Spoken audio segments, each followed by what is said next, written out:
मैं अलका स्वामी बीकानेर तकनीकी विश्वविद्यालय की तरफ से इस कार्यक्रम के मुख्य अतिथि तथा राज्य के शिक्षा के संरक्षक महामहिम राज्यपाल महोदय तथा हमारे विश्वविद्यालय के कुलाधिपति माननीय श्री कलराज मिश्र जी तथा देश की शिक्षा के मार्गदर्शक विशिष्ट अतिथि professor Anil D Sahasrabuddhe sir का स्वागत करती हूँ। आपकी विशेष प्रेरणा और कुशल मार्गदर्शन में देश, राज्य तथा विश्वविद्यालय सभी की शिक्षा उन्नति की ओर अग्रसर है। देश में पहली बार विद्यार्थियों के लिए आयोजित इस कार्यक्रम का प्रारंभ आपके ही कर कमलों से और श्री वचनों से हुआ था, जिसके अंतर्गत विद्यार्थियों तथा उनके परिवार के सदस्यों तक ये जीवन विद्या और विधा पहुंचाया गया है। और आज इन्हीं 829 विद्यार्थियों को प्रमाण पत्र देने के उपलक्ष्य में इस कार्यक्रम का आयोजन किया गया है। अब मैं सर्वप्रथम माननीय कुलपति महोदय से आग्रह करूंगी कि वह महामहिम राज्यपाल महोदय तथा हमारे विश्वविद्यालय के कुलाधिपति तथा विशिष्ट अतिथि professor Anil D Sahasrabuddhe sir का स्वागत करें तथा साथ ही अनुरोध है कि आज के कार्यक्रम की प्रस्तावना को रखें। धन्यवाद अलका। मैं सबको अभिनंदन करता हूं। माननीय राज्यपाल एवं कुलाधिपति महोदय परमादरणीय कलराज जी मिश्र, माननीय अनिल डी सहस्त्रबुद्धे जी, अध्यक्ष भारतीय तकनीकी शिक्षा परिषद, मेरे सहयोगी professor YN Singh ji, director academic Bikaner तकनीकी विश्वविद्यालय, ह्यूमन वैल्यू एजुकेशन की डीन अलका स्वामी और उनकी टीम, माननीय राज्यपाल महोदय के कार्यालय से संबंधित सभी अधिकारी कर्मचारी, बीटीओ परिवार के सभी सदस्य, विद्यार्थी और इस ऑनलाइन कार्यक्रम से जुड़े सभी महानुभावों का मैं स्वागत अभिनंदन करता हूं। सर्वप्रथम माननीय राज्यपाल महोदय और कुलाधिपति महोदय, आपने परिवार के मुखिया के रूप में यहाँ उपस्थित होकर समय देके और अपनी जिम्मेवारी से हमको प्रेरित किया, ताकि हम भी जहाँ जिस रूप में चाहे वाइस चांसलर के रूप में हो, चाहे प्रिंसिपल, डायरेक्टर, डीन डायरेक्टर और अंततः क्लास टीचर्स के रूप में अपनी जिम्मेवारी का निर्वहन करते हुए विद्यार्थी के साथ उसी तरह से बर्ताव करते हुए उनको प्रेरित कर पाएँ। माननीय आपने जिस कार्यक्रम की शुरुआत आपसे की है, उसी कार्यक्रम का आज ई सर्टिफिकेट वितरण के लिए हम यहाँ एकत्रित हुए हैं। मैं समझता हूँ कि महत्वपूर्ण विषय जिस पे हम आज इकट्ठे हुए हैं, उसके लिए आज हमारे साथ में माननीय सहस्त्रबुद्धे जी भी आए हैं। माननीय राज्यपाल महोदय जी, मैं आपको निश्चित रूप से ये बताना चाहूँगा कि राज्यपाल से हमें जिस तरह के जो भी निर्देश मिलते हैं, उसको मैं दो रूप में देखता हूँ। एक मैं देखता हूँ कि आदेश के रूप में है, और आदेश के रूप में आते हैं तो मैं सीधा मेरे रिश्तेदार से और उनसे संबंधित अधिकारियों से कहता हूँ कि इसको संपूर्ण करना है। मैं समझता हूँ कि हम लगभग सभी वाइस चांसलर, कुलपति इसको इसी रूप में देखते हैं और उसी भावना से उसको संपूर्ण करके और अपने कार्य को संपूर्ण मानते हैं। पर मैं इससे आगे एक चीज और भी देखता हूँ कि इसके अलावा एक चीज और मुझे आपके कार्यालय से आपके माध्यम से मिलती है। जैसे उदाहरण के लिए मैं कहूँ कि आपने कोविड के समय मुझसे व्यक्तिगत रूप से फोन करके बात की, ऐसी सबसे की होगी निश्चित रूप से, और उसमें आपने मेरे परिवार के बारे में, मेरे विश्वविद्यालय, बच्चे, शिक्षकों के बारे में पूछा। उस बात ने मुझे बहुत प्रभावित किया। मुझे समझ में आया कि मैं भी कहीं परिवार का मुखिया हूँ, सिर्फ अपने परिवार का नहीं, बड़े परिवार का मुखिया हूँ, वहां मेरी क्या जिम्मेवारी बनती है। इसी तरह से जब आप हमें व्यक्तिगत पत्र लिख के कुछ बात करते हैं, या इस तरह के कार्यक्रम के माध्यम से या ऐसी मीटिंग से जब संदेश के रूप में बात करते हैं, उसका मैं जो संदेश के रूप में देखता हूं तो एक आचरण के रूप में उसको देखता हूं, और मैं समझता हूं कि उस आचरण को हमको भी अपनी जहां जिम्मेवारी बतनी, जितना हमारा डोमेन है उसमें मुझे साबित करने की जरूरत है। मुझे लगता है कि ये जो दूसरा पक्ष जिसके बारे में बात करता हूं, ये शिक्षक और शिक्षा के लिए महत्वपूर्ण है, और आज हम जिस विषय के बारे में बात कर रहे हैं ये उसी से जुड़ा हुआ है। मैं समझता हूं कि इसी रूप में आपकी प्रेरणा हमको हमेशा मिलती रही और मिलती रहेगी। और पहला ही उद्बोधन जो मानवीय मूल्यों के बारे में आपने हमको दिया था, मेरा संपूर्ण स्टाफ और मैं स्वयं और बच्चे इस बात से बहुत ही प्रभावित है कि शिक्षा का जो मूल उद्देश्य है, जो व्यक्ति निर्माण का उद्देश्य है, उसकी महती जरूरत है। और आपके उद्बोधन से हमें निश्चित रूप से पता लगता है कि आपने इस विषय को अपने अंदर जिया है और आचरण के रूप में आपने साबित किया है और आचरण से ही प्रभावित किया है। मैं आपका एक बार बहुत अभिनंदन करता हूं और हमेशा इसी तरह से आपसे प्रेरणा मिलती रहेगी, ऐसी अपेक्षा करता हूं। सर, इसी विषय को हमने और आगे ले जाने के लिए अभी हम 3500 बच्चों का इस विषय पे वर्कशॉप करवा चुके हैं और उसको और बढ़ाते हुए हमने 5 नोडल सेंटर बनाए हैं। उन नोडल सेंटर ने ये तय किया है कि वो अपने यहाँ 5 सेंटर मिलके आगे लगभग 5000 बच्चों का वर्कशॉप कराने का उन्हें आने वाले 2 महीने में निर्णय लिया है। और उन्होंने दूसरी और एक जिम्मेवारी निर्वहन करने का सोचा है कि जो अगला नया बैच आएगा, चाहे अगस्त में आए चाहे सितंबर में आए, उस नए बैच को आते ही पहले जो 3 वीक का समय है, उस 3 वीक के समय में AICTE ने ऐसा पिछले कुछ सालों से कार्यक्रम किया है कि उन 3 वीक में सिर्फ उनको पढ़ाई के अलावा और क्या हो सकता है वही बताया जाए कि उसको इंडक्शन प्रोग्राम का नाम दिया है। माननीय शस्त्र बुद्धे जी यहाँ बैठे, इसलिए मैं उसके बारे में विस्तार से नहीं बताऊंगा। पढ़ाई के अलावा क्या क्या बताना है, यानी स्वस्थ रहने के लिए समाज के बारे में, जिस स्थान पे आया है उस स्थान के बारे में, आर्ट और कल्चर के बारे में, भारतीय ज्ञान के बारे में, ये सारी चीजें उसको बतानी है। हमने ये तय किया है, हमारी टीम ने ये तय किया है कि इस 21 दिन में ये जो इस तरह का 5 दिन का मानवीय मूल्यों का वर्कशॉप है, जिसमें उसको विद्यार्थी को अपने आप के बारे में, परिवार के बारे में, समाज और प्रकृति में उसकी क्या जिम्मेवारी बनती है और उसकी जिम्मेवारी का निर्वहन कैसे कर सकता है, ये कैसे समझाया जाए, ये बात आते ही पहले ही 5 दिन में उसको बताई जाए, ऐसा निर्णय लिया है। और ये मैं मेरी टीम को इसके लिए बधाई देता हूँ, आपको ये बताना भी चाहता हूँ। मैं समझ रहा था कि वो जो 5 नोडल सेंटर हमने स्थापित किए हैं उनका मैं उद्घाटन भी कराना चाह रहा था कि कोई बड़े व्यक्ति से अगर उद्घाटन होता है तो जो बात है उसका असर निश्चित रूप से करवाने वालों पर ज्यादा पड़ता है, उनका उत्साह दुगना हो जाता है। लेकिन मुझे समझता हूं कि आपका बहुत व्यस्त कार्यक्रम रहता है, इसलिए मैं बार बार आपको इसके लिए समय देने के लिए कहना नहीं चाह रहा। निश्चित रूप से मैं जरूर भी इस बात की आपकी जानकारी आपके सामने रखना चाहता हूं कि ऐसे कार्यक्रम के माध्यम से ही हमको इस सारी जानकारी आपको देने के लिए समय भी मिलता है और बात कह पाते हैं। अब मैं माननीय शस्त्र बुद्धे जी जो हमारे साथ जुड़े हैं, हमारे तकनीकी शिक्षा के मुखिया है, मैं इनके बारे में सिर्फ इतना कह सकता हूं कि मानवीय मूल्यों की शिक्षा का जो विषय है, मैं पिछले 5 साल से इसको लागू करने की सोच रहा था, लेकिन जब भी इसको लागू करने की बात करते हमारे सिस्टम में बहुत रिजिड सिस्टम है, बोर्ड ऑफ स्टडीज है, फैकल्टी है, एकेडमिक काउंसिल है, बोर्ड ऑफ मैनेजमेंट है, वहां तक विषय को पास करना बहुत ही मुश्किल होता है। कितना मुश्किल होता है मैं शब्दों में बयान नहीं कर सकता, लेकिन फिर भी मैंने कोशिश करके किस स्टेज पे ले आए, उसमें बहुत सारे नए विषय लोग जोड़ने की कोशिश करते हैं, उसको डिस्टोर्ट करने की कोशिश करते हैं, उसको कहते हैं कि इसमें पढ़ाने का क्या है, ये तो बचपन से ही सीखता है, पूरी उम्र ही सीखता रहता है, ऐसा करते हैं। लेकिन मैं माननीय शस्त्र बुद्धे जी की इस बात के लिए तारीफ करूंगा कि 2018 में उन्होंने इस विषय को जरूरी कर दिया कि इंजीनियरिंग में सबको पढ़ना है। उन्होंने अपने प्रोसेस हैंडबुक में डाल दिया कि जरूरी पढ़ना है, और अब तो जरूरी कर दिया कि सिर्फ इंजीनियरिंग में नहीं, सब में जरूरी पढ़ना है। ये जो उनका कदम है ये एक ऐतिहासिक कदम है। मैं समझता हूँ उन्होंने हजारों काम किए हैं, लेकिन मैं जिस काम को सबसे सर्वोपरि मानता है, उन्होंने ऐसा उदाहरण किया है, ऐतिहासिक उदाहरण है कि इस विषय को उन्होंने शिक्षा में जरूरी लागू किया गया। मैं इस काम के लिए उनको सलाम करता हूँ।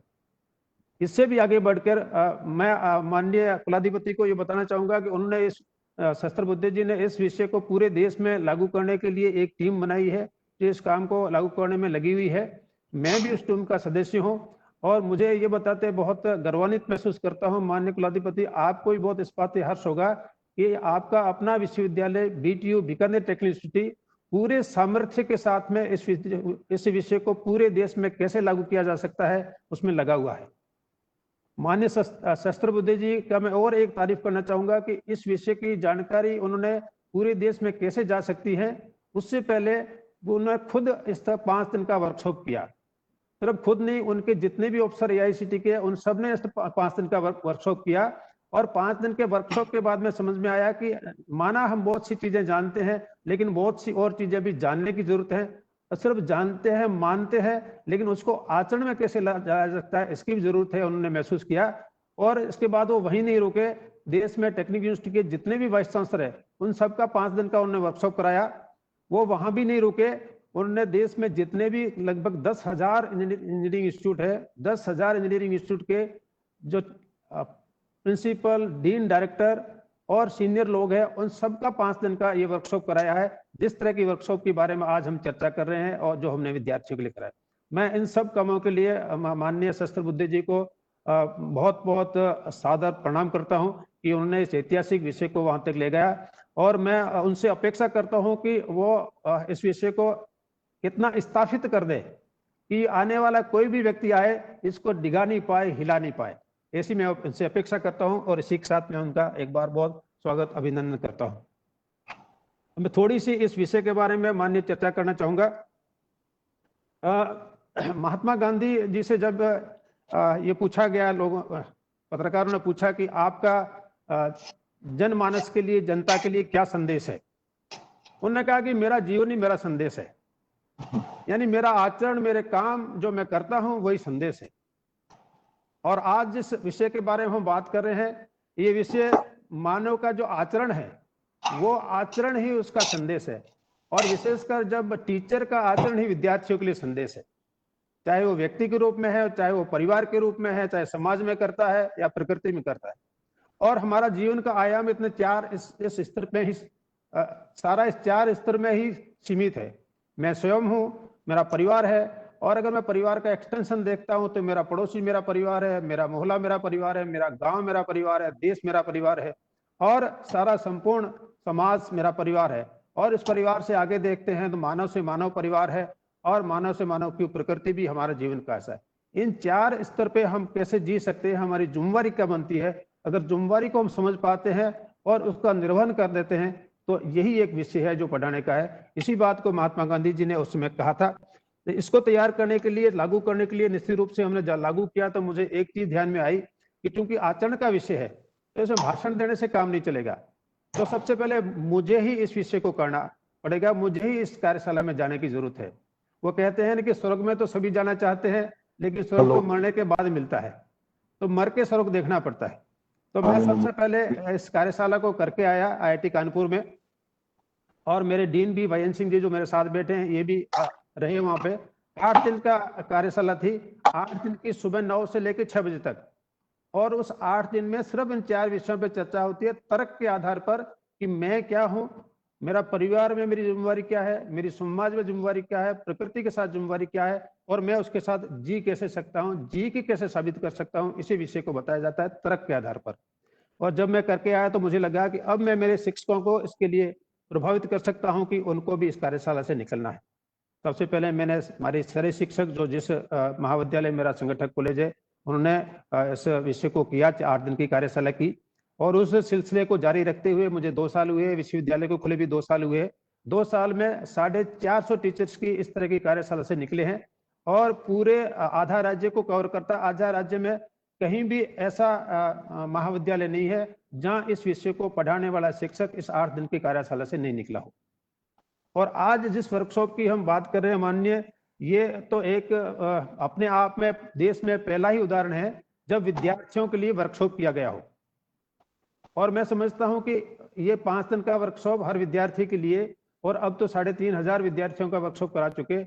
ये तभी संभव हुआ कि जो इसको कराने वाले शिक्षक है वो इस तरह के कोर्स से निकल के आए, और उन्होंने महसूस किया है कि हमारी जिम्मेवारी हमारे परिवार तक सीमित नहीं है, हमारे वर्क प्लेस पे जाना और वापस आना यहाँ तक सीमित नहीं है, चौक और बोर्ड तक सीमित नहीं है। हमारी जिम्मेवारी किससे से भी आगे, हम पीढ़ी को तैयार करने वाले हैं।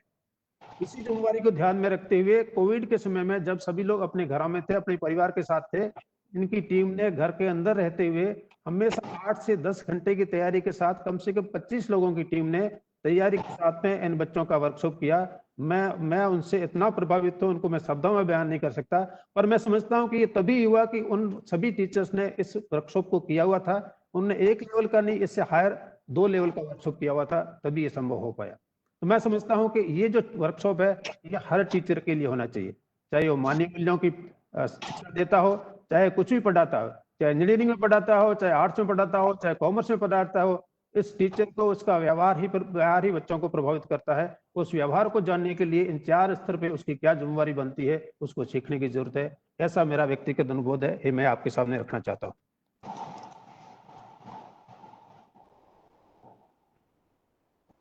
मानिए ऐसा नहीं कि ये कोई पहली बार समाज में पता लगा कि इस विषय को पढ़ाना चाहिए, होना चाहिए, हमको बताया भी जाता है। मैं थोड़ी सी जानकारी आपके सामने ये रखूं कि जो पश्चिम समाज के का जो सोच है उसमें व्यक्ति की स्वतंत्रता को इस हद तक, इस सीमा तक निरंकुशता में ले जाया जाता है, उसकी पैरवी की जाती है। और अब लगभग उन्होंने इसको स्थापित किया कि व्यक्ति की स्वतंत्रता सबसे ऊपर है, और फिर उसको नियंत्रित करने के लिए मशीन का सहारा लिया जाता है कि मशीनरी ढांचा खड़ा किया जाता है, क्योंकि उसके स्वभाव में नियंत्रित रहना नहीं होता, स्वतंत्र रहना होता है, इसलिए वो उसका विरोध करता है और विरोध करने के लिए विकृत तरीकों से उसको विरोध निकालते हैं। आज के जमाने में लेटेस्ट टेक्नोलॉजी में हैकर्स है, हैकर्स उस विकृति का एक उदाहरण है। यहाँ तक भी सॉफ्टवेयर की दुनिया में यहाँ तक ही कहा जाता है कि पहले एक सॉफ्टवेयर में एक वायरस छोड़ा जाता है और उस वायरस का फिर एंटीवायरस तैयार करके दिया जाता है। ये भी एक तरह का बिजनेस है। तो ये सब पढ़े लिखे लोग इसी तरह से करते हैं। ये उस संस्कृति का माध्यम से हम जो आज का विद्यार्थी सीख रहा है, जो कर रहा है। मैं फिर वापस गांधी जी का उदाहरण दूंगा कि महात्मा गांधी ने आज से 100 साल पहले गुजरात में गुजरात विद्यापीठ की स्थापना की थी। तब उन्होंने महसूस किया कि समाज में कुछ बदलाव लाना है तो शिक्षा के माध्यम से ही बदलाव लाया जा सकता है, और गुजरात विद्यापीठ की स्थापना की। जब गुजरात विद्यापीठ में टीचर्स की अटेंडेंस के लिए ये चर्चा हुई कि अटेंडेंस के लिए बायोमेट्रिक अटेंडेंस होनी चाहिए, उस पर गहन डिस्कशन हुआ, फैकल्टी में हुआ, वाइस चांसलर के साथ हुआ कि जिस महात्मा गांधी ने व्यक्ति के मन को नियमित करने के लिए, उसमें आचरण संस्कारित करने के लिए जो विश्वविद्यालय खोला है, क्या हम उसको मशीन से नियंत्रित करेंगे? एक उन्होंने उसमें बुक लिखी, पेपलेट लिखी, जो मेरे पास अभी भी मेरे पास है, लिखा है कि कौन जीतेगा, मशीन या मन? कि जिस विश्वविद्यालय जिस मन को जीतने का है, उसको मन को जीतने वाला जो टीचर है, अध्यापक है, उस पर नियंत्रित करने के लिए मशीन का क्या उपयोग किया जाए या नहीं किया जाए, बायोमेट्रिक अटेंडेंस लगाई जाए या नहीं लगाई जाए, इससे विस्तृत चर्चा हुई। और विस्तृत चर्चा के बाद यह तय हुआ कि कम से कम शिक्षक के लिए तो नहीं लगाया जाए। आज महात्मा गांधी होते तो क्या करते, ये उन्होंने लिखा है, वो पेपलेट मैंने पाया जब मैं एक बार वहां गया। आज हम अपनी स्थिति देखते हैं तो सारे टीचर्स को, प्रिंसिपल से लेकर डायरेक्टर को तक, हम सबको उस बायोमेट्रिक मशीन से ही नियंत्रित करते हैं। यहाँ तक वाइस चांसलर भी उस मशीन से ही नियंत्रित हो रहे हैं। जिसको पूरे समाज को दिशा देनी है, विद्यार्थियों को दिशा देनी है, वो खुद भी किसी मशीन से नियंत्रित होना चाहिए। मुझे लगता है कि ये शिक्षा का जो विकृत रूप हमारे सामने आया है, उसको ठीक करने की जिम्मेवारी है। और इस ठीक करने की जिम्मेवारी मैं समझता हूं कि ऊपर से होकर नीचे तक शुरू होती है, और इस कड़ी में AICTE ने बहुत बड़ा काम किया है। हमारे समाज में अगर पीछे देखें तो ये व्यवस्था शुरू से ही थी। हमको ये बताया गया था कि सर्वे भवन्तु सुखिनः, हम सब दूसरे के सुख की चिंता करें, उससे ही सभी सुखी हो सकते हैं। मानिए एक चीज मैं निश्चित रूप से यहाँ कहना चाहूंगा कि ये जो पाठ्यक्रम लागू किया गया है, पाठ्यक्रम के विषय नहीं है, विषय तो पहले थे, लेकिन इसको पढ़ाने का तो तरीका है, जो मॉड्यूल है, उसमें यही बताया गया है कि अगर ये अगर अपने आप में धारण करते हैं तो आप सुखी होते हैं और दूसरा भी सुखी होता है। तो सर्वे भवन्तु सुखिनः की जो कल्पना हमको बताई गई थी, इसी को आधार लेके इसको बनाया गया है कि दूसरे के सुख की अगर आप चिंता करते हैं तो निश्चित रूप से आप सुखी होते हैं, और जब आप सुखी होते हैं, दूसरे को भी सुखी करते हैं, तभी पूरा समाज सुखी होता है। और ये कल्पना जो सर्वे भवन्तु सुखिनः, ये हम संपूर्ण रूप से सबको लागू कर सकते हैं। माननीय, मैं अंत में यही कहना चाहूंगा कि ये आचरण से जो करने की प्रेरणा बच्चों को अध्यापक दे पाए, और मैं आपके जो भी प्रेरणा हमको मिलती है उसके आधार पे मैं निश्चित रूप से कह सकता हूं कि आप इस विषय से के साथ जिए हैं। मैं समझता हूं कि आपके रहते हुए आपके अधीन आने वाले सभी जितने भी विश्वविद्यालय है, उनमें विषय को लागू करने के लिए सोचा जा सकता है। कुछ दिन पहले मेरे टीचर से आया, जो BHU से आए थे, बनारस हिंदू विश्वविद्यालय, तो मैं बात कर रहा था कि इस विषय के बारे में, तब उन्होंने बताया कि मैं जब वहाँ PhD कर रहा था तो हमको इस विषय को पढ़ाया गया था।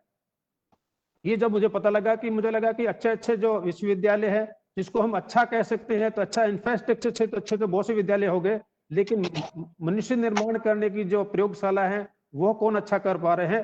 तो मुझे लगता है कि ऐसे जो विश्वविद्यालय जो कर रहे हैं, हमें उससे प्रेरणा ले सकते हैं। और मैं समझता हूँ कि आप के मार्गदर्शन में एक ऐतिहासिक निर्णय ऐसा बन सकता है कि और भी जो विश्वविद्यालय हैं, कहीं न कहीं किसी लेवल पे, चाहे वो PhD के विद्यार्थियों के लिए करें, चाहे PG के विद्यार्थियों के लिए, चाहे एक विषय में करें, चाहे 2 विषय में करें, इसको लागू करें, तो निश्चित रूप से वो एक ऐतिहासिक पहल होगी। छोटी सी बात मैं आपके सामने अंत में ये जरूर रखना चाहूंगा कि हमने आचरण के आधार पर करने के लिए हमने अपने लोगों को प्रेरित किया है। और मेरे विश्वविद्यालय में कोई भी कर्मचारी, अधिकारी, वाइस चांसलर से लेकर नीचे तक का कोई भी सरकारी टेलीफोन का उपयोग नहीं करता है। ये हमने एक छोटी सी पहल विद्यार्थियों तक जाने के लिए की है। और इस साल कोरोना में हमने एक ये निर्णय लिया है और हमें महसूस किया है कि जो ऑनलाइन की तरीके से वर्कशॉप, कॉन्फ्रेंस, कार्यशालाएं जो हो सकती है वो ऑफलाइन से भी बेहतर हो सकती है। बेहतर मैं इसलिए कह सकता हूं कि जो बहुत ही अच्छे अच्छे लोग हैं उनको ऑफलाइन बुलाने में बहुत एनर्जी लगती है, पैसा लगता है, उनका समय लगता है, संभव नहीं होता। ऑफलाइन की कार्यशाला और गुणवत्तापूर्वक हो सकती है। आज ही हम देख सकते हैं कि आपका समय 2 घंटे के समय में सारा काम हो गया। माननीय सहस्त्रबुद्धे जी आए, 1 घंटे के समय में सारा काम हो गया। तो हमने निर्णय लिया कि इस आने वाले पूरे साल में जो कुछ भी होगा सब ऑनलाइन सिस्टम होगा।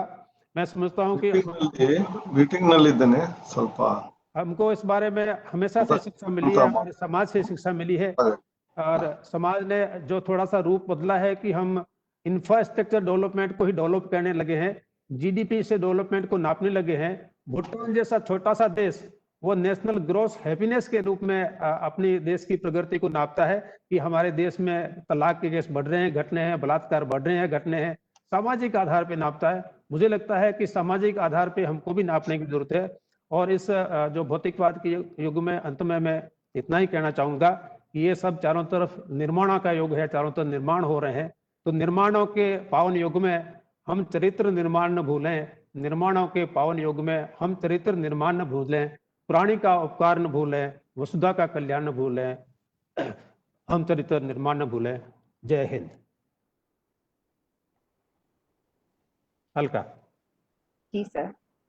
माननीय कुलपति महोदय का विश्वविद्यालय की पूरी यात्रा जो मानवीय मूल्य के विषय पे हमने की है उसकी जानकारी देने के लिए बहुत बहुत धन्यवाद। माननीय, आज इस कार्यक्रम द्वारा हम 829 विद्यार्थियों को ई प्रमाण पत्र देने जा रहे हैं। ये विद्यार्थी हमारे विभिन्न एफिलिएटेड कॉलेजेस से हैं। इसमें हमारे सारे एफिलिएटेड कॉलेजेस के फर्स्ट ईयर के विद्यार्थी इसमें शामिल रहे हैं। अब यदि आपकी अनुमति हो तो ये ई सर्टिफिकेट इन विद्यार्थियों के ईमेल अकाउंट पर मेल कर दिया जाएगा।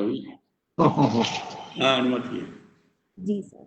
माननीय, आपकी अनुमति के साथ ही अब ये ई सर्टिफिकेट इन सभी विद्यार्थियों के ईमेल अकाउंट पर मेल किया जाना शुरू हो चुका है।